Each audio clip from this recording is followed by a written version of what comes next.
Bonsoir à tous, bienvenue dans BBC Info. Voici le sommaire de ce jeudi 28 mars 2019.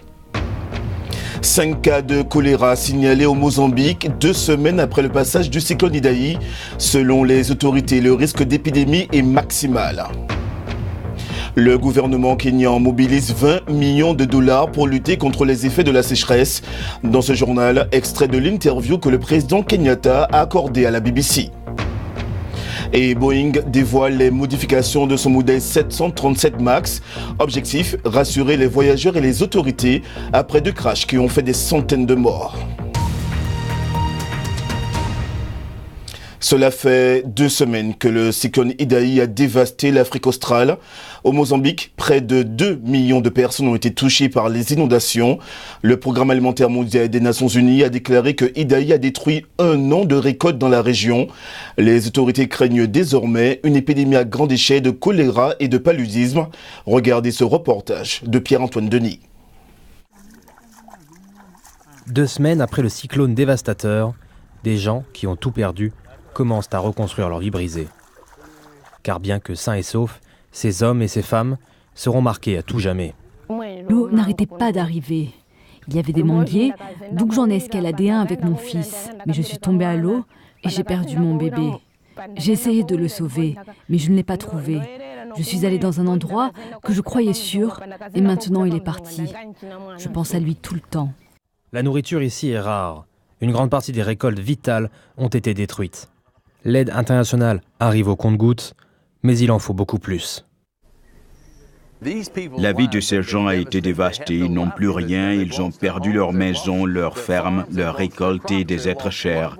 Et ils vont avoir besoin d'aide au moins pendant les 6 à 12 prochains mois pour qu'ils se remettent d'aplomb. Mais même si la tempête est passée, c'est désormais une crise de santé publique qui se profile à l'horizon. Le paludisme et le choléra commencent à inquiéter sérieusement les secours. Les médecins sur place se battent désespérément pour contenir l'épidémie. Mais le défi est énorme et risque de les submerger. Bien sûr, nous avons pulvérisé de l'insecticide parce que le choléra est en situation épidémique. Lorsqu'il y a un cas, il faut s'attendre à ce qu'il y en ait d'autres très rapidement. Par conséquent, les agents de santé aident les communautés et travaillent avec elles sur la façon de prévenir la maladie et de traiter l'eau pour prévenir la propagation du choléra. Bien que seulement 5 cas de choléra aient été confirmés, on s'attend à ce qu'il y en ait beaucoup plus. Il ne fait aucun doute que la ville de Beira commence lentement à se remettre sur pied. Mais au-delà de la ville, à la campagne, des millions de personnes sont toujours dans l'attente. Toujours en Afrique, nous vous en parlions mardi de la famine qui sévit dans le Turkana, dans le nord-ouest du Kenya. Le gouvernement est accusé d'ignorer les victimes de la sécheresse. Réponse du président Uhuru Kenyatta, nous gérons la situation du mieux que nous pouvons. Lamine Redine Konkubo. Dans le Turkana, nord-ouest du Kenya, ils n'ont pas vu de pluie depuis des mois. C'est la sécheresse, le bétail se décime, on meurt de faim et ceux qui veulent survivre se nourrissent de fruits sauvages.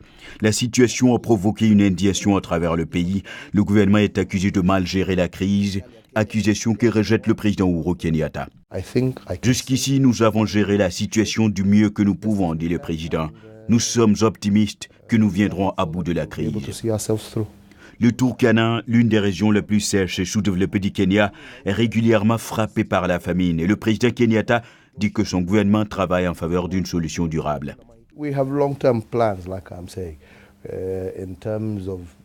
Nous avons un plan de long terme, dit-il. Un plan pour la construction de retenues d'eau, pour l'exécution de projets d'irrigation. En fait, pour la première fois, grâce à des investissements consentis les années passées, nous n'avons pas vu la mort à grande échelle de cheptel ou bétail comme lors des précédentes crises. C'est vrai, certaines régions connaissent toujours une pression sur les ressources d'eau, mais rien de semblable à ce qu'on a pu voir dans les années passées.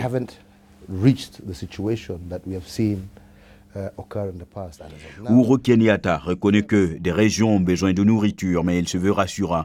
Le pays dispose de stocks de vivres, dit-il, des stocks qui seront acheminés vers les zones éprouvées. Le gouvernement affirme même avoir mis en place un mécanisme par lequel il distribue de l'argent liquide aux plus vulnérables. Nairobi fournirait donc des efforts, mais il semble qu'il faut en fournir davantage, puisque les victimes de la sécheresse attendent toujours de voir le bout de leur peine. BBC Info se poursuit. Tout de suite, le reste de l'actualité en bref et en images. La Somalie frappée par un nouvel attentat. Une voiture piégée a explosé près d'un hôtel de Mogadiscio, tuant au moins 15 personnes. L'attentat n'a pour le moment pas été revendiqué. Cependant, à plusieurs reprises, des militants d'Al-Shabaab liés à Al-Qaïda ont pris pour cible le même endroit, l'hôtel Walié, qui se trouve dans une rue très fréquentée. Le navire pétrolier détourné par des naufragés en Méditerranée est arrivé à Malte. À bord, 108 migrants, dont des femmes et des enfants. Ils craignaient d'être ramenés en Libye et ont forcé l'équipage à changer de cap. Selon le correspondant de la BBC, ce qui va arriver aux migrants n'est pas clair. Ebola, ça n'existe pas. C'est l'avis d'un quart des habitants des villes de Beni et Butembo en RDC, des villes touchées actuellement par une épidémie. L'étude a été publiée dans la revue médicale de Lancet.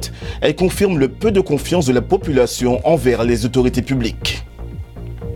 Facebook interdit le soutien au nationalisme blanc sur ses réseaux sociaux. Le groupe a révisé sa charte de modération 2 semaines après l'attentat de Christchurch en Nouvelle-Zélande. L'assaillant avait posté son attaque contre 2 mosquées en direct sur Facebook. Boeing dévoile ses modifications sur son 737 MAX pour regagner la confiance. L'avionneur a notamment corrigé le logiciel de stabilisation mis en cause après les crashs d'Ethiopian Airlines et de Lion Air. Malgré les assurances du groupe, les Boeing 737 MAX restent cloués au sol jusqu'à nouvel ordre. Les précisions de Myriam Lawari. À travers le monde, le Boeing 737 MAX est toujours cloué au sol. Même si Boeing insiste, son avion a toujours été sûr et l'est encore. Les 737 sont des avions sûrs et les 737 MAX s'appuient sur cette formidable histoire de sécurité qui nous caractérise depuis une 50aine d'années. De leur côté, les sénateurs américains ont eu des questions gênantes pour l'autorité de régulation aérienne américaine. Non seulement les récents accidents ont ébranlé la confiance du public, mais les questions qui ont été soulevées par la suite concernant la surveillance des avionneurs par l'organe de réglementation, du processus de certification des avions et de la relation étroite entre l'industrie et le régulateur nuisent gravement à la confiance dans le système tout entier. C'est la fiabilité du système anti-décrochage de l'avion, connu sous le nom de MCAS, qui est au centre des nombreuses interrogations. Lors du crash au large de l'Indonésie l'an dernier, on pense qu'il a poussé le nez de l'avion à plusieurs reprises dans la mer. Mais Boeing a-t-il suffisamment communiqué sur le nouveau système aux compagnies aériennes et aux pilotes avant le premier accident ? Nous avons obtenu un exemplaire du manuel des pilotes du 737 MAX datant de février 2018, 8 mois avant l'accident en Indonésie. En 2500 pages, le système MCAS n'apparaît qu'une seule fois, noyé dans un glossaire de termes techniques. Il serait totalement inédit de ne pas avoir une description de ce système dans le manuel, parce que vous devez savoir ce qu'il fait. C'est ce manuel qui vous dit « c'est le document approuvé et voici comment cela marche ». Boeing affirme qu'il a discuté du nouveau système anti-décrochage avec des dizaines de compagnies aériennes depuis le lancement de l'avion il y a 3 ans. Et des modifications sont en cours. C'est désormais toute la crédibilité de Boeing qui est en jeu. Direction la Turquie à présent, où la monnaie nationale, la lire, a de nouveau plongé aujourd'hui. Les investisseurs sont nerveux à l'approche des élections locales de ce dimanche. Un scrutin à haut risque pour le président Recep Tayyip Erdogan. Son parti pourrait perdre les municipalités d'Istanbul et Ankara. Les électeurs sont mécontents de la situation économique du pays. Erdogan, à l'épreuve des urnes, un récit d'Olivier Weber. Chaque clou symbolise le rêve d'une nouvelle maison. Ces habitants d'Istanbul sont parmi les milliers à avoir perdu leur argent dans un projet d'appartement désormais abandonné. Aujourd'hui, ils manifestent. Cette vidéo promotionnelle du projet immobilier Fikirtepe semblait symboliser la Turquie nouvelle et ses richesses. Au moins 15 000 personnes ont été expropriées de leur vieille maison pour faire de la place. Et voilà tout ce qu'il reste du projet, un cratère d'entreprises en faillite et de promesses brisées. Zeynep se souvient du vieux figuier à côté de son ancienne maison. À sa place aujourd'hui, le vide et la colère. J'ai envie de pleurer, j'ai envie de crier. Ma seule maison aujourd'hui, c'est mon sac à dos. Le gouvernement est sans scrupules. Ils font des promesses, puis ils nous oublient après les élections. On a été volés. La construction a été le moteur de la croissance turque. Des magnats de l'immobilier ont remporté des contrats publics grâce à des appuis politiques. Mais avec une inflation à 20% et le plongeon de la lire turque, de nombreuses entreprises font faillite.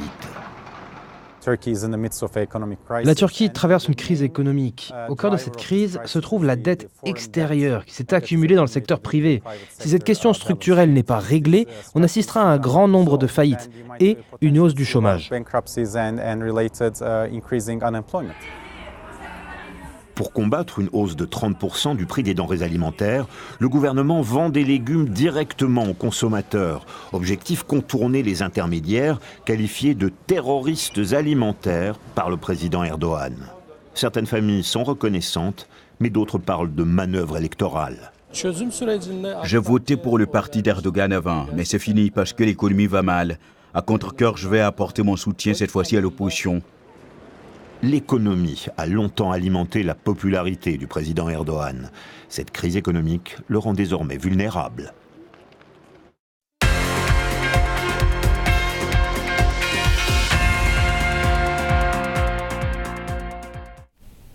Bonsoir Emmanuel Coste. Bonsoir Nicolas. Emmanuel, au Gabon, Daniel Cousin n'est plus sélectionneur des Panthères. Son contrat a pris fin après l'élimination de l'équipe nationale à l'issue justement des éliminatoires de la CAN. Oui, le contrat qui prenait fin normalement le 30 juillet, donc après la CAN. Manifestement, on pensait que les Panthères étaient capables de se qualifier. Ça n'a pas été le cas, vous le savez. Ils ont terminé 3e de leur groupe avec 8 points, 2 victoires, 2 nuls, 2 défaites. Ce n'était pas suffisant.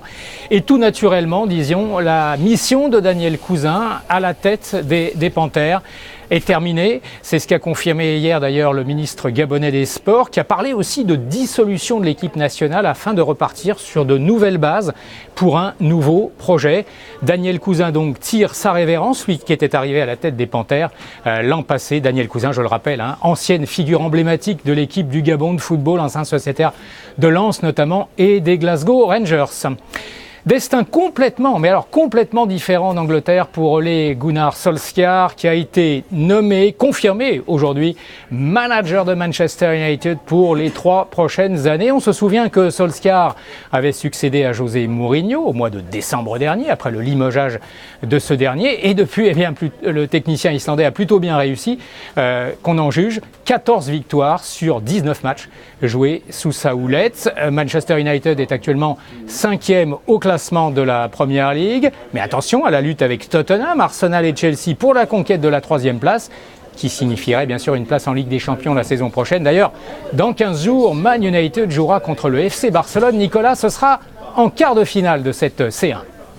On passe à la NBA et pour la première fois, Paris va accueillir un match de la saison régulière. Ah oui, tout à fait, une grande première. Ce sera à la salle de Paris-Bercy le 24 janvier de l'an prochain. Notez bien ça sur vos tablettes. Et ce sera un match de la saison régulière donc entre Charlotte et Milwaukee. Milwaukee, la meilleure équipe de la saison régulière cette saison et leader de la conférence Est. 24 janvier donc, une salle de Paris-Bercy qui peut accueillir 15 000 spectateurs. Sinon, la nuit dernière, Golden State, le champion en titre, est allé battre Memphis dans sa salle 113-103, confortant ainsi sa place de leader à l'Ouest, qualifié bien sûr déjà pour les playoffs, Nicolas. Merci Emmanuel. Vous rêvez de voyager en première classe. Dites-vous que des loutres viennent de le faire. Ces mignonnes petites loutres ont été retrouvées échouées au large de la côte californienne récemment après avoir perdu leur mère dans une grosse tempête. Trop jeunes pour être relâchées dans la nature, elles ont trouvé un nouveau foyer dans un aquarium en Géorgie, à l'autre bout du pays. Les petits animaux se sont rendus dans leur nouvelle maison à bord des jets privés de luxe qui étaient chargés de glace pour les garder au frais. Ils seront exposés au public dès qu'ils se seront bien installés. Fin de ce BBC Info. Toute l'équipe de BBC Afrique se joint à moi pour vous remercier de votre fidélité, notamment à ceux qui nous suivent sur Raga TV. Bonne soirée à tous et à demain.